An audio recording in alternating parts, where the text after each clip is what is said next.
sud de la Méditerranée, dans le deuxième plus grand pays du continent africain. Une terre au passé très riche et aux paysages magnifiques.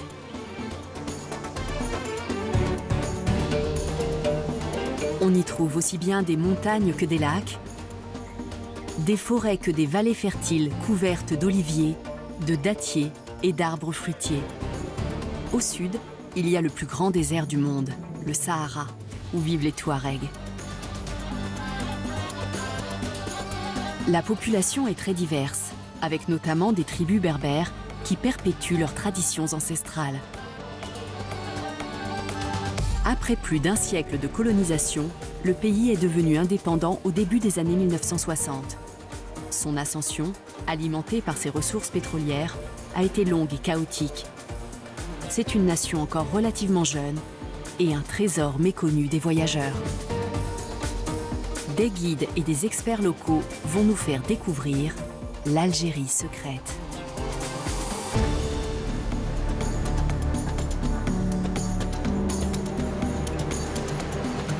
L'Algérie est au cœur du Maghreb avec 1600 km de côte sur la Méditerranée. Elle est bordée par le Maroc à l'ouest, la Mauritanie et le Mali au sud-ouest, le Niger au sud-est et la Tunisie et la Libye à l'est. Le pays est divisé par les montagnes et les plateaux des massifs de l'Atlas et de l'Aurès. Plus de 80% de son territoire est dominé par le Sahara, dans le sud.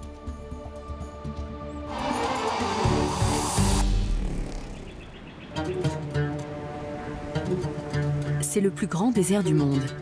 Un océan de sable et de rochers de 9 millions de kilomètres carrés. Un quart du Sahara est couvert de dunes de sable et le reste est composé de broussailles, de rochers et des hauts sommets du Hogar dans le sud du pays.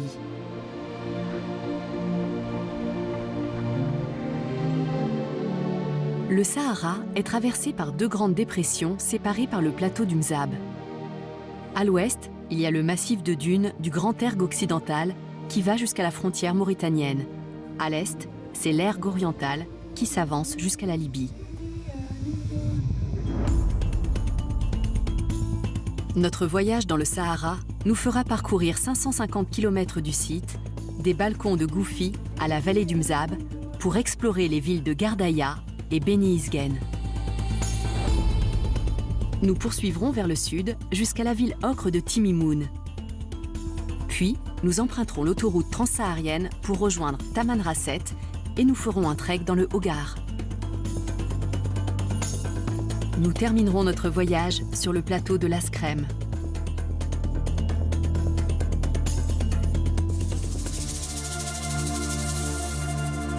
Le Sahara commence sur les pentes de l'Aurès. Les balcons de Goufi, dans la province de Gassira, sont surnommés la porte du Sahara. C'est le point de rencontre entre les montagnes et le désert. Ce paysage aux couleurs chaudes est traversé par les méandres de l'Oued Abiod, un cours d'eau souvent à sec à la saison chaude. L'agriculture est difficile dans cette région au climat imprévisible. Hamid Bouziamar vit à Goufi. Il travaille dans un gîte qui accueille les voyageurs en partance pour le Sahara.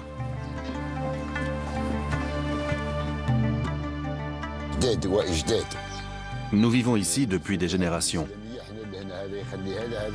Ça fait 300 ou 400 ans qu'on est là. Nos ancêtres ont construit une zaouïa pour étudier le Coran. C'est la terre de nos origines. On vient tous de cette terre.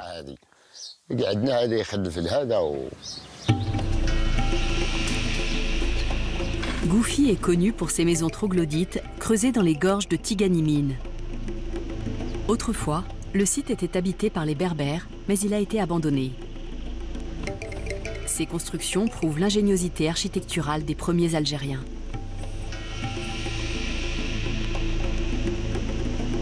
Sur chaque balcon, il y avait un village creusé dans la paroi du canyon. Les maisons étaient construites avec des pierres, du mortier et des troncs d'arbres, notamment de dattiers. En contrebas, autour de l'Oued, il y a une oasis de palmiers, de grenadiers et de figuiers de Barbarie. À la fin du XXe siècle, le site a été abandonné à cause de la sécheresse.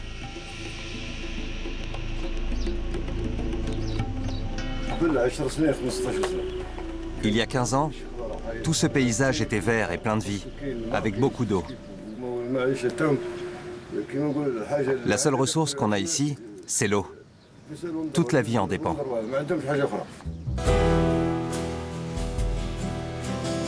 C'est dans le massif de l'Aurès que vivait Dia, la reine berbère. Également appelée Kaïna, elle s'est farouchement battue contre l'invasion arabe qui a accompagné l'expansion de l'islam au 7e siècle. Avec ses troupes, elle a repoussé l'armée arabe jusqu'en 703, avant de se suicider pour ne pas se rendre.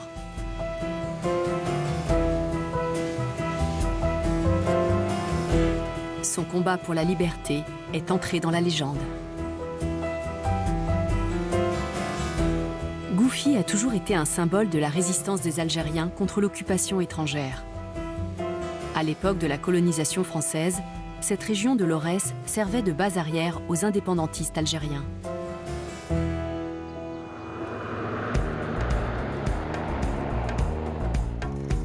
Nous traversons le Sahara équatorial pour poursuivre vers le sud et la vallée du Mzab.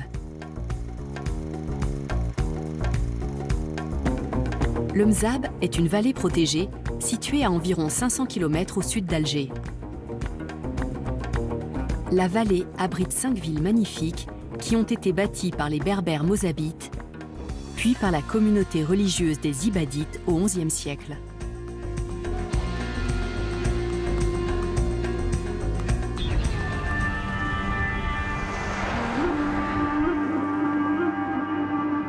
Le peuplement de la vallée remonte au 8e siècle. Les Berbères mozabites ont commencé à se sédentariser parce que le climat était trop rigoureux pour leur mode de vie traditionnel.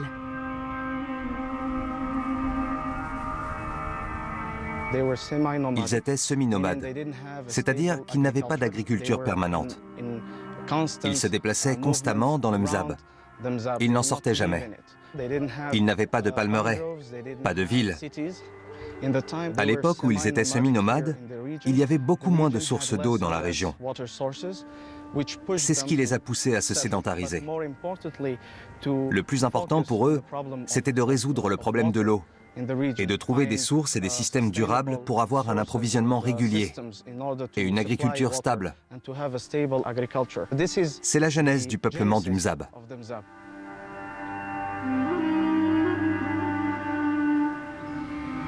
Dès que les tribus berbères se sont installées, elles ont fondé 7 cités, dont 5 principales. Gardaïa, Beni Isgen, Bounoura, Melika et El Atef.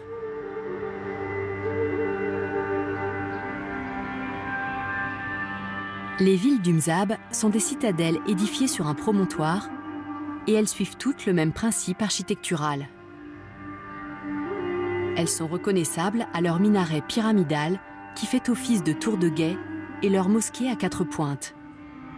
À l'origine, c'était une forteresse défensive en haut de la colline, la mosquée étant considérée comme la dernière ligne de défense.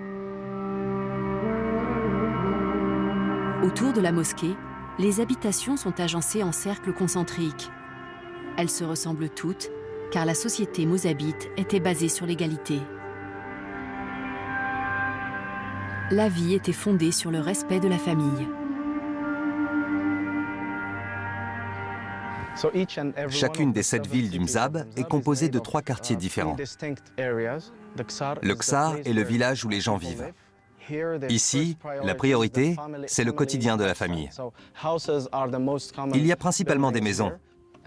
Elles sont apparues progressivement, d'abord autour de la mosquée, avant de s'étendre jusqu'à former la ville que vous voyez aujourd'hui. Habitant de Gardaïa, Kamel Ramadan est aussi guide. Vous voyez une maison traditionnelle qui est construite dans le fond.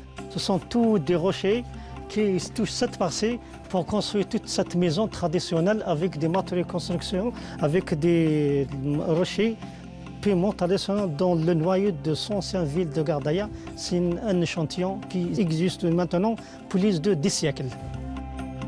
Dans le Ksar, nous avons aussi le quartier des marchands. Il est bien délimité et il y a une porte d'entrée. Ça veut dire que dans le reste du village, c'est interdit d'ouvrir un commerce. Parmi les coutumes traditionnelles ici, toute cette partie c'est spécialement pour le commerce, pour les activités commerciales et activités voilà. Dans l'ancienne ville, c'est là uniquement la mosquée, l'école coranique et aussi les habitations, plus de 9000 habitations pour minimiser le bruit et aussi pour faire l'intimité totale. C'est pour cela qu'ils ont fait cette séparation.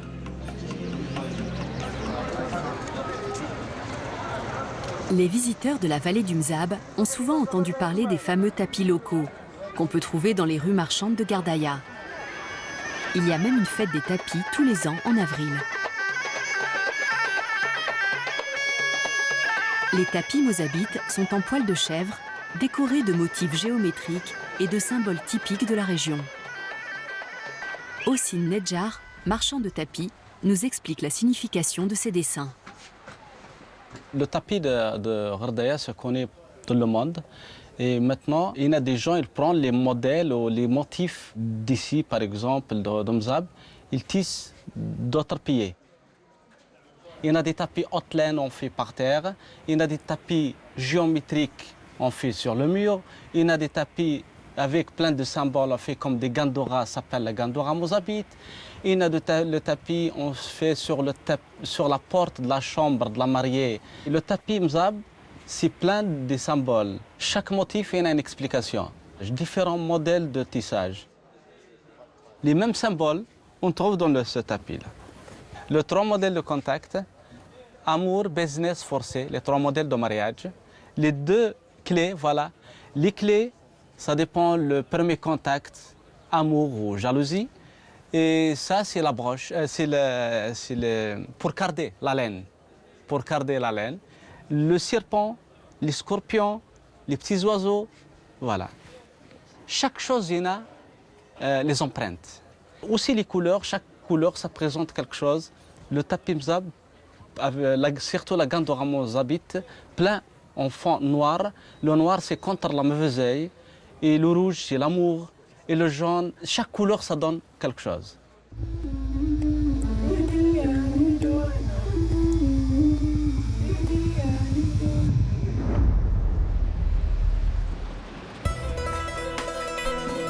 Les villes du Mzab ont un plan très précis et chaque quartier correspond à une fonction précise. La deuxième partie de la ville, c'est la palmeraie. Contrairement au village qui est tout en haut de la colline, la palmeraie est toujours dans la vallée, tout près de l'eau. C'est là que le système de distribution a été développé. Je voudrais préciser que ces palmeraies ont été créées de toutes pièces. Elles ne sont pas apparues dans une oasis naturelle du désert. Elles sont le résultat de siècles de travail acharné et d'un équilibre trouvé entre la nature et les besoins humains. La troisième partie de la ville, c'est le cimetière. En général, il est dans la partie la plus basse, jamais en hauteur et jamais au fond de la vallée. Il doit être à l'abri de l'eau et des inondations. Le cimetière est une partie importante de la ville, parce que c'est sa mémoire et qu'on y trouve toute l'imagerie religieuse.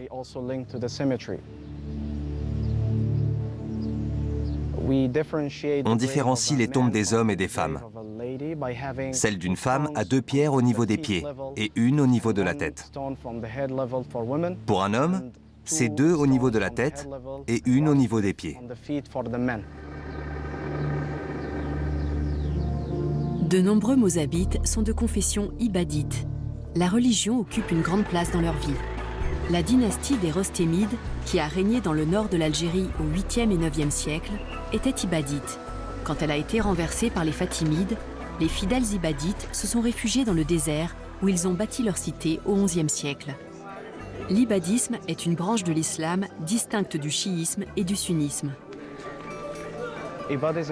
L'ibadisme est très strict et chaque individu doit répondre de ses actes. Il ne suffit pas d'être musulman pour obtenir le salut. Un comportement respectueux des préceptes religieux doit accompagner la foi. Cette règle, conjuguée à un environnement très dur et une vie quotidienne difficile, a sans doute favorisé un grand sens de l'effort dans cette communauté. Chez les Mozabites, la notion de chômage n'existe pas.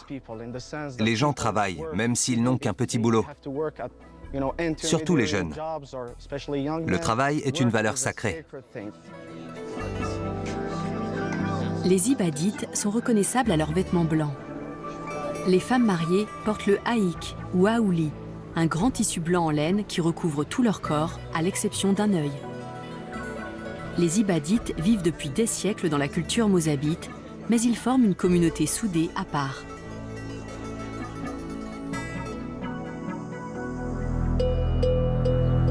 Les mosquées des ibadites se distinguent, comme l'a écrit un auteur, par leurs 4 doigts dressés vers le ciel.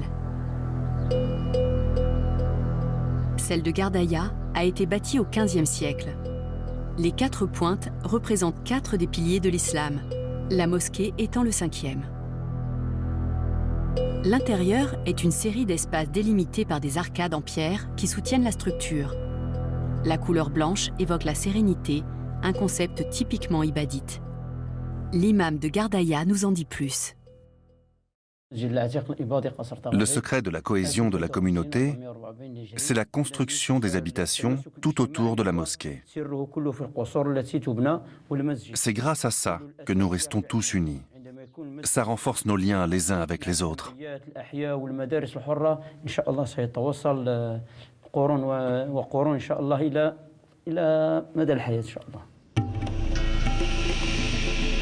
Dans la ville voisine d'El Atef, la mosquée est très originale. C'est un édifice austère, à moitié enterré dans le sol. Sa conception reflète l'unité de la communauté. Brahim Hadji, guide touristique, nous l'a fait visiter. Alors ici, on est dans le monument de Am Ibrahim, un monument qui est conservé ou bien fait pour les prières. Et ce qu'on voit derrière moi, c'est le mihrab, plutôt le minaret, où le muezzin ou bien la personne va appeler à la prière. Et juste à côté, le mihrab, donc le mihrab pour la destination de la Mecque. L'imam, il est là, donc les gens derrière, pour faire la prière. Et si on va légèrement derrière, pour voir derrière ce muret, vous avez la tombe du sage ou bien de l'imam, Am Ibrahim toujours. Là, à ma gauche, et ce que vous voyez, donc là où l'imam va s'asseoir pour le prêche ou bien pour lire le Coran. Cette partie que vous voyez ici, c'est un compartiment pour hommes. À ma droite maintenant, c'est le compartiment des femmes. D'habitude, il y a une isolation entre les deux compartiments. Là, et ce que vous voyez à l'entrée, donc les gens vont laisser les chaussures à l'extérieur pour passer ou bien pénétrer dans le bâtiment. Donc, il y aurait des tapis au sol. Et ce qu'on voit là, à ma droite, c'est ouvertures pour les livres de Coran. Et ce que vous voyez ici, cette entrée ou bien cette ouverture, est le premier compartiment des femmes. Et vous avez la deuxième qui est par-dessus, là à ma droite. Et là, ici, c'est l'entrée des femmes. Ce bâtiment, vu son architecture, il a inspiré beaucoup d'architectes contemporains. Là, ce que vous voyez par exemple, ces ouvertures ici, c'est des ouvertures de climatisation, ainsi de capter la lumière. Et ainsi, les piliers que vous voyez, donc des positions différentes, ça donne un sens d'intimité, donc une sorte de rideau entre l'extérieur et l'intérieur. Donc ici, quelque part dans ce coin-là, vous n'avez pas une vue sur l'extérieur. Automatiquement, ça serait l'inverse, de l'extérieur vers l'intérieur. La mosquée Sidi Ibrahim a été bâtie au XVe siècle et elle est classée au patrimoine mondial de l'UNESCO. C'est un édifice aux lignes pures et futuristes. Elle a servi d'inspiration à l'architecte Le Corbusier pour une chapelle en France.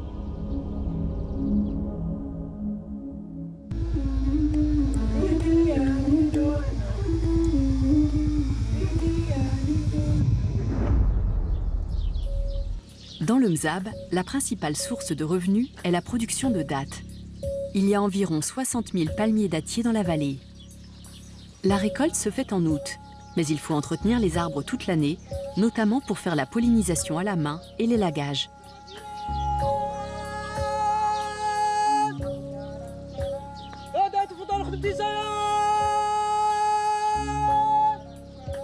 L'ouvrier chargé des opérations commence par lancer un appel pour prévenir les riverains qu'il va monter dans un arbre et qu'ils risquent de les apercevoir. Le respect de la vie privée est essentiel pour les villageois.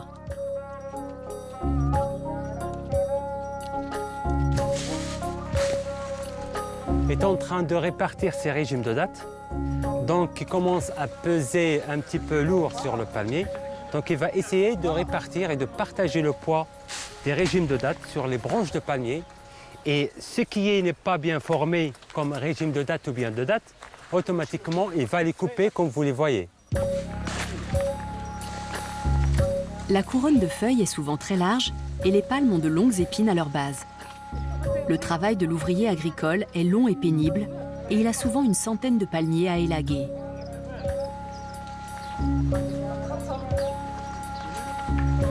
Les palmiers fournissent une matière première précieuse et rare pour les constructions.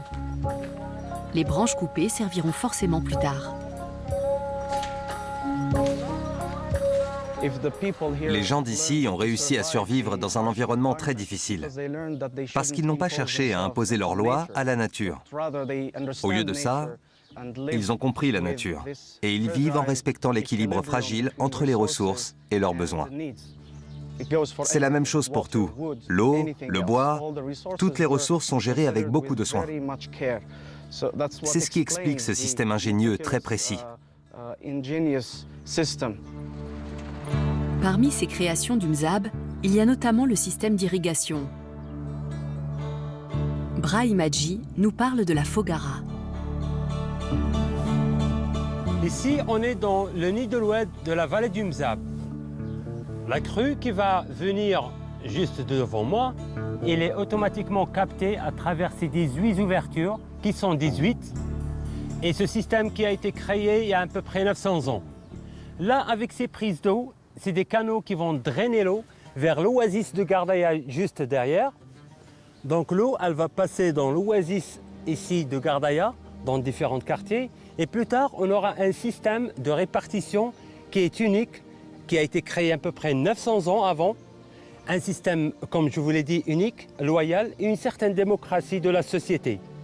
Et l'extra de toute cette eau qui va irriguer l'oasis de Gardaya va encore continuer au plus loin, juste à côté du village, pour aller encore à une distance très lointaine.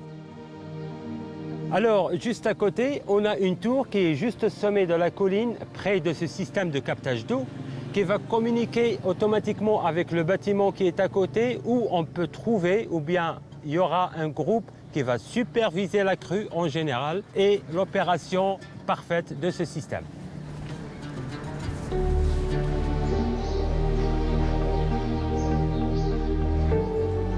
Donc ici, on est dans une ruelle, juste à côté de la sortie ou bien de ces canaux automatiquement. Donc l'eau, elle va passer à travers ou bien dans ce sens-là, tout au fond de cette ruelle. On a des prises d'eau qui sont juste en bas ou en dessous des murs. Donc la hauteur parfois du débit d'eau, elle est de 15, parfois jusqu'à 60 cm de hauteur. Et ce que vous voyez ici, comme je vous l'ai dit, c'est des prises d'eau. Donc ces prises d'eau, elles sont mesurées suivant la surface et la quantité de palmiers dans l'oasis. Et ceci avec ce moyen qui est le noyau de dattes.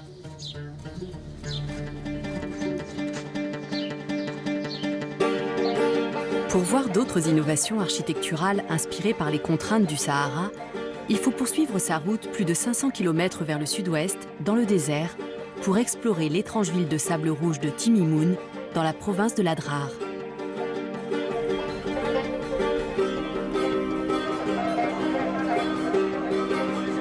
C'est une ville marchande typique du Sahara et on y vend toujours des produits locaux. Mais au XVIe siècle, on y faisait aussi le commerce d'esclaves. Timimoun était au carrefour des routes des caravanes et on y trouvait le plus grand marché aux esclaves d'Algérie. Aujourd'hui, il reste en ville une grande communauté noire, descendante des esclaves d'autrefois.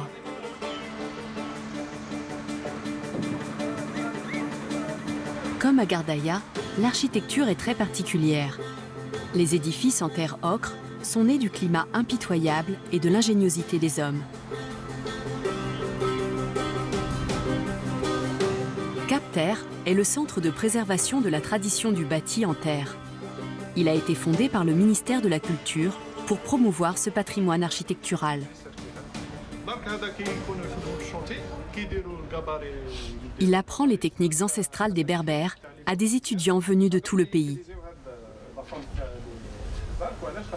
Aujourd'hui, on a eu la chance de venir au Cap Terre pour réellement découvrir, prendre conscience des techniques ancestrales qui ont permis à nos ancêtres de bâtir ces merveilleux chefs-d'œuvre architecturaux et artistiques et qui sont parfaitement adaptés à notre culture et à notre climat. C'est de notre devoir de préserver tout ce patrimoine, toute cette culture et cette diversité.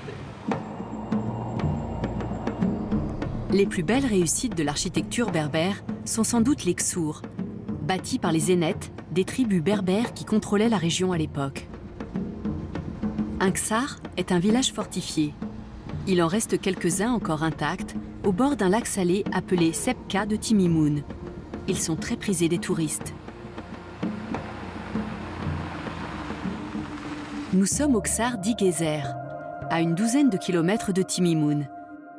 À l'origine, son architecture est défensive, avec une tour de guet pour surveiller la Casbah et les environs en cas d'attaque ennemie. Au Xe siècle, le Ksar était aussi la demeure d'un seigneur qui ouvrait ses portes aux habitants en période de paix. Et là, si on voit, il y a des maisons. 10 familles vivaient sur place et on voit encore les vestiges de quelques habitations, d'un grenier et d'une salle de prière. Et si vous voyez, ça c'est l'entrée principale, ça c'est l'accès pour la maison. Et si les bâtiments sont construits en toubes, un pisé qui réunit des matériaux comme le sable, la pierre et l'argile rouge locale. Et si vous voyez, regarde la construction, là il y a des dômes, genre comme ça, c'est fait à la main. Et l'épaisseur des murs, ça dépasse les 30 cm. Comme ça, c'est des obstacles pour que la chaleur, ça rentre pas, et le froid aussi. Hein. Donc, pour que tout le monde, ça soit bien. Yasmine Terki est la directrice de Cap Terre. Ces architectures n'étaient pas le produit d'un architecte. Ces architectures étaient le produit de générations et de générations et de générations de bâtisseurs qui avaient tour à tour, depuis des siècles, voire même des millénaires, réfléchi à trouver des solutions pour habiter dans les lieux dans lesquels ils vivaient et qui, de génération en génération, ont transmis les solutions qu'ils avaient trouvées aux générations futures qui, elles-mêmes, ont augmenté ces solutions de leur propre expérience et que les architectures que je découvrais aujourd'hui étaient le produit de toute cette accumulation d'expériences, le produit en fait de ce qu'on appelle la tradition. Ces châteaux étaient situés à des points stratégiques sur la route des caravanes arabes. Le seigneur du Ksar offrait l'hospitalité aux voyageurs, puis exigeait qu'ils paient une redevance. Au fil du temps, le rôle du Ksar s'est étoffé. C'est devenu un lieu de vie pour la communauté et il veille toujours sur la Casbah.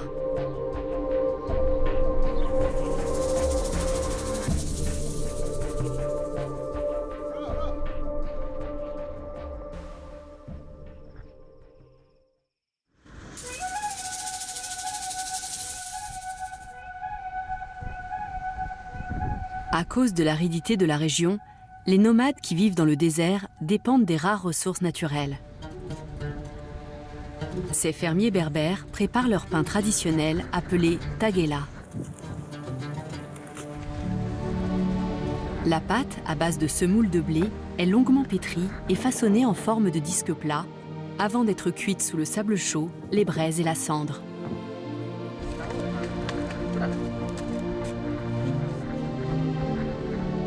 La taguela est le plat de base des Touaregs depuis plus d'un millénaire et la méthode de préparation n'a pas changé.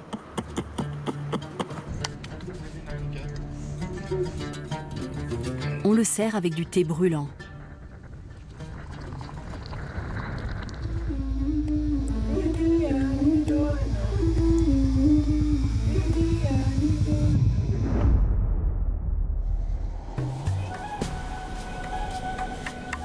Quand on explore le désert autour de Timimoun, on aperçoit parfois des dômes étranges. Ces monuments sont des koubas, les tombeaux d'hommes saints appelés marabouts.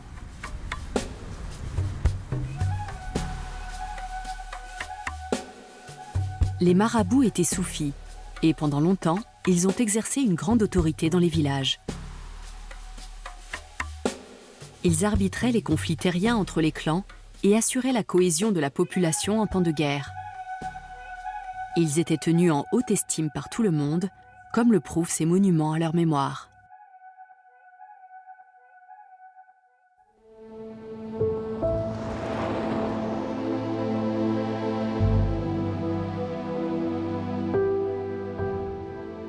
Ce qui est le plus impressionnant, c'est le silence. Mais il n'est pas total. On est entouré par le bruit du vent et de l'eau.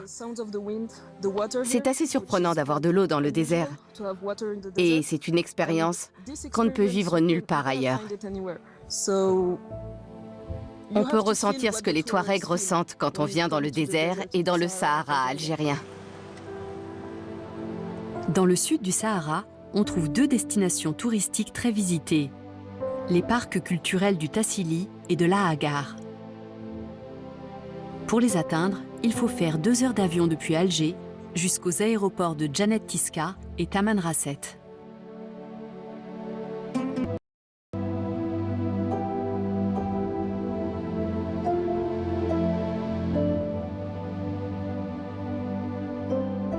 Au cœur du Sahara, on a du mal à croire qu'autrefois, la région était habitée et luxuriante, comme le rappellent les peintures et les gravures rupestres du Tassili, qui ont environ 9000 ans. On y voit des chasseurs-cueilleurs qui chassent des félins, des buffles, des gazelles, des lions, des hippopotames et même des poissons. Le désert était autrefois une savane avec des lacs et une faune et une flore très riches. L'art rupestre raconte l'histoire de civilisations balayées par la désertification. Il y a plus de 15 000 peintures rupestres sur les parois du Tassili Najer et encore beaucoup plus érodées par le temps et les éléments. Comme ces scènes vues dans la cité de Séphar et dans le massif de la Tadra Rouge, les peintures nous parlent des sociétés africaines antiques et de leur culte religieux.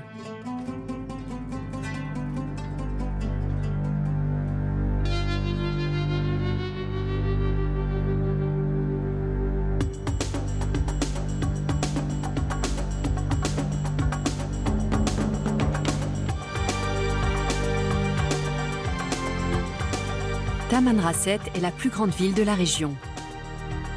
C'est l'oasis la plus méridionale du Sahara algérien et la capitale des Touaregs. Au pied des montagnes s'étend cette ville que les habitants surnomment Tam.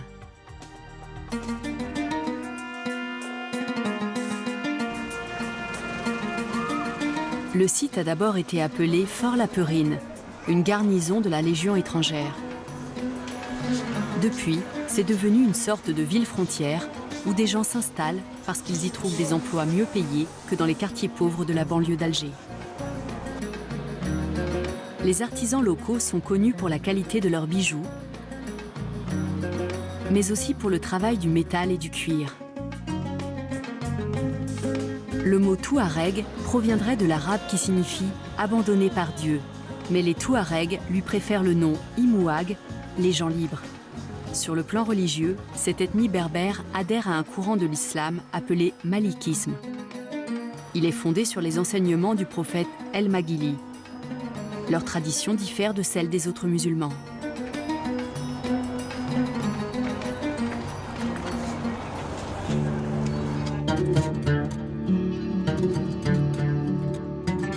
Taman Rasset a toujours été sur la route des caravanes qui traversaient le Sahara.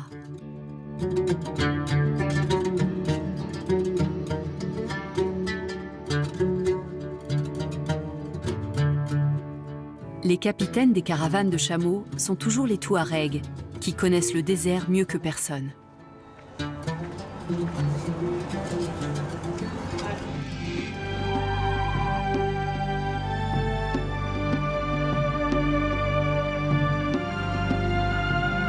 Le costume traditionnel des hommes est lié à leur foi.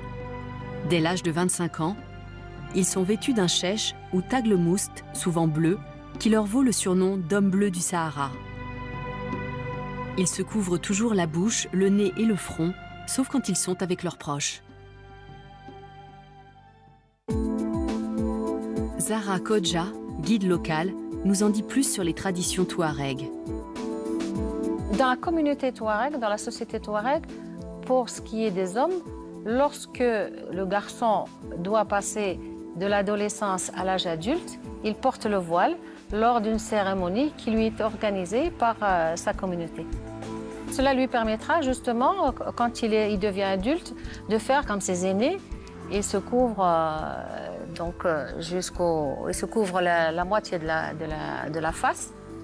Et donc, il ne laisse que ses yeux apparaître seulement.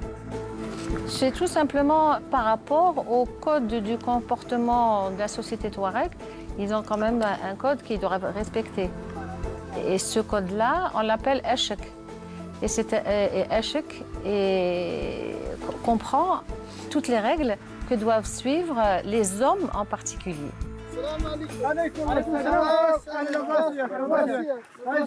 Ces hommes sont éleveurs. Ils se retrouvent pour aller ensemble au marché acheter des bêtes. La tradition veut que les femmes touaregs portent un voile plus léger que celui des hommes. Effectivement, les deux sexes portent le voile, mais ils sont différents. C'est pour une question de pratique surtout.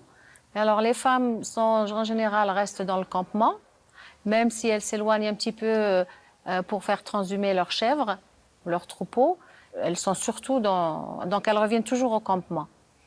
Et elles ne sont pas obligées de se couvrir la face. Et puis la tradition est restée. La société touareg est matrilinéaire, mais le rôle des femmes reste largement limité à la sphère domestique.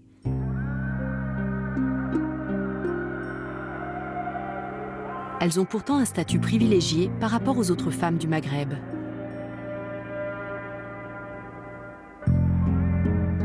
On l'appelle le système matrilinéaire parce que le pouvoir du commandement est utérin, qui vient par... C'est la mère qui le transmet, mais ce n'est pas elle qui commande. Voilà, c'est ça, c'est par rapport à la lignée. Dans la société touareg, la femme est considérée comme le pilier de la communauté.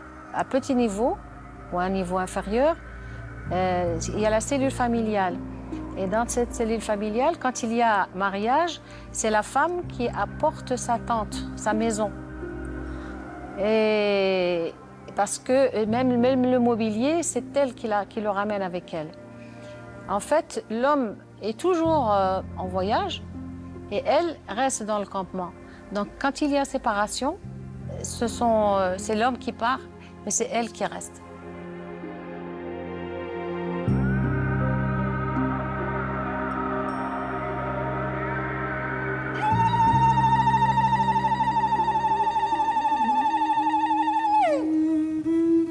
La musique est le domaine des femmes. Elles composent les chansons et jouent d'une sorte de violon appelé imzad. C'est une calebasse semi-sphérique avec une seule corde dont elles sont les seules à avoir le droit de jouer. Les chansons touaregs parlent de la nostalgie du passé et célèbrent les exploits des héros d'autrefois. Le son de l'imzad accompagne les rencontres traditionnelles entre jeunes hommes et jeunes femmes. Des veillées qu'on appelle ahal, pendant lesquelles on se fait la cour. Les hommes n'ont pas le droit d'en jouer, sous peine d'être maudits. Les djinns et les mauvais esprits jouent un rôle central dans la vie des Touaregs et l'imzad est un instrument qui aurait le pouvoir de repousser les forces malfaisantes et de soulager la douleur.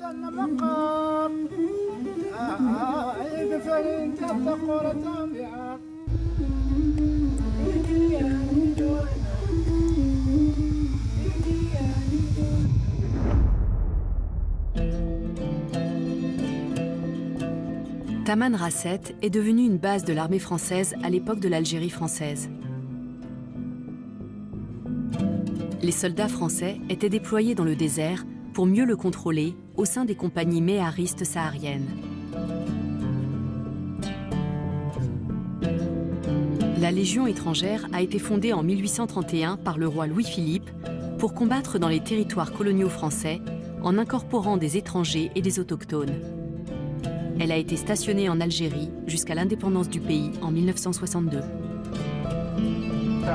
À l'époque coloniale, la France a utilisé le Sahara pour ses essais nucléaires, avec au total 17 tirs aériens ou souterrains sur place entre 1960 et 1966.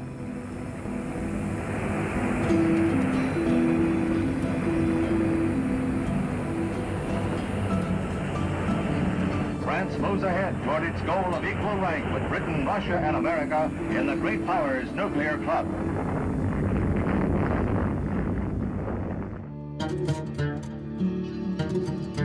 Le rôle de la Légion étrangère était la protection et l'expansion de l'empire colonial français et de ses intérêts en Afrique.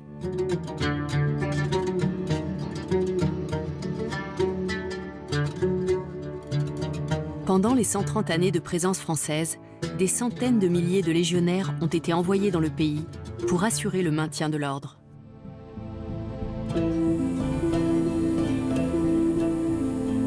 Dans ce fort de Taman Rasset était stationné un jeune officier de l'armée française, Charles de Foucauld. Arrivé en Algérie vers 1880, il a eu une vie très dissolue, mais il est entré dans les ordres après avoir eu une révélation. Il a décidé de consacrer son temps à aider les Touaregs. Devenu ermite dans le désert, il s'est fait appeler le frère universel et a dédié sa vie à Dieu. Zahra Kodji connaît bien son histoire. Il cherchait un endroit où justement retrouver l'absolu. Il voulait vivre comme Jésus dans la pauvreté. Et il voulait aider les autres. Il est arrivé ici, il a vu que les gens étaient démunis. Et c'était pour les aider.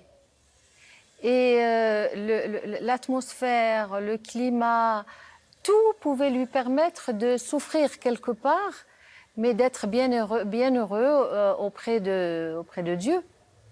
Et donc c'est pour ça qu'ils aidaient les autres. Mais à un certain moment, il est tombé malade, très malade, et il a été sauvé par les Touaregs. Donc il a compris qu'il pouvait donner, non seulement donner, mais recevoir également. Et c'est pour ça qu'il a fini par se proclamer le frère universel, le frère de tout le monde. Au cours de sa quête spirituelle, Charles de Foucauld a quitté Taman Rasset pour errer jusqu'au plateau de l'Askrem. Pour le rejoindre, il faut parcourir plus de 300 km dans la plaine.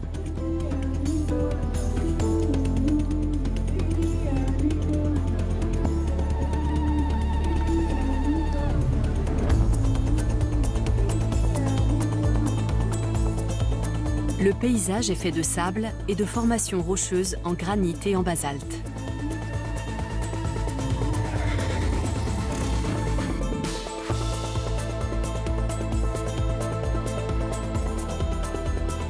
Le plateau de l'Askrem culmine à plus de 2700 mètres.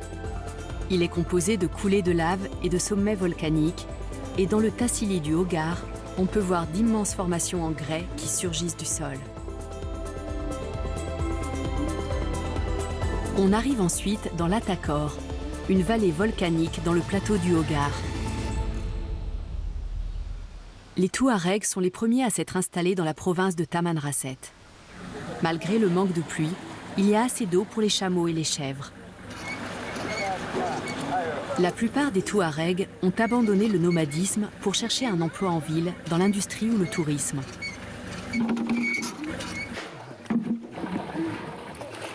Certaines familles restent malgré tout attachées à leur mode de vie ancestral.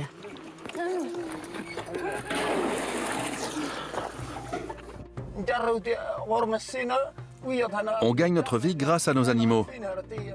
On traite les bêtes et parfois on vend des produits en ville, à Tamanrasset. On suit les animaux qui ont besoin de se déplacer pour trouver des pâturages qui dépendent de la pluie.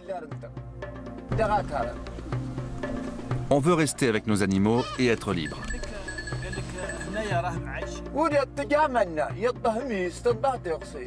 Je ne veux pas vivre en ville, parce qu'il faut avoir un diplôme là-bas. Ma vie me plaît. Je ne veux pas avoir le stress de devoir payer des factures. Nous, on n'utilise pas l'électricité.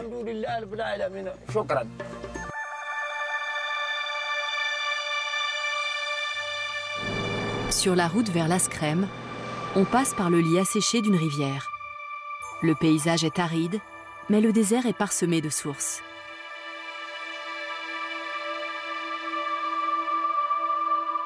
Le désert d'Atakor ne reçoit que 15 mm de précipitations par an et c'est l'un des endroits les plus secs de la planète.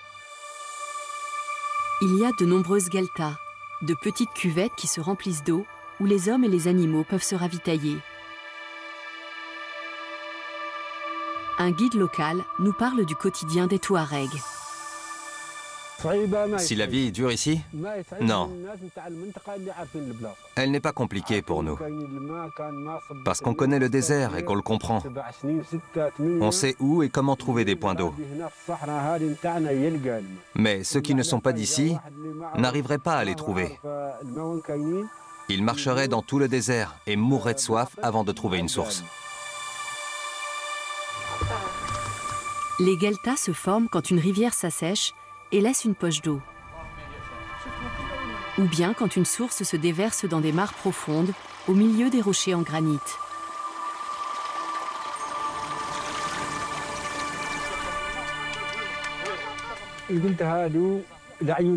Si vous voulez trouver de l'eau, il faut chercher une montagne. En général, on en a au pied de la montagne, parce que l'eau ruisselle du sommet.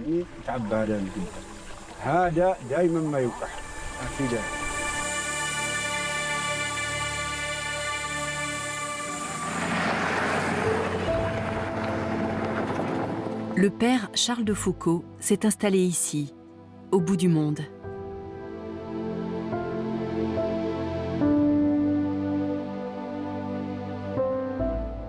Sur le sommet de l'Askrem, il a bâti son ermitage en 1911. Il y a fait sa retraite spirituelle dans les montagnes du Hogar jusqu'à sa mort en 1916. Il a été assassiné ici par des pillards touaregs. Sa chasuble est toujours accrochée dans son humble demeure. Au cours de son séjour dans le désert, Charles de Foucauld a rédigé un dictionnaire touareg et beaucoup appris sur la culture et le patrimoine local.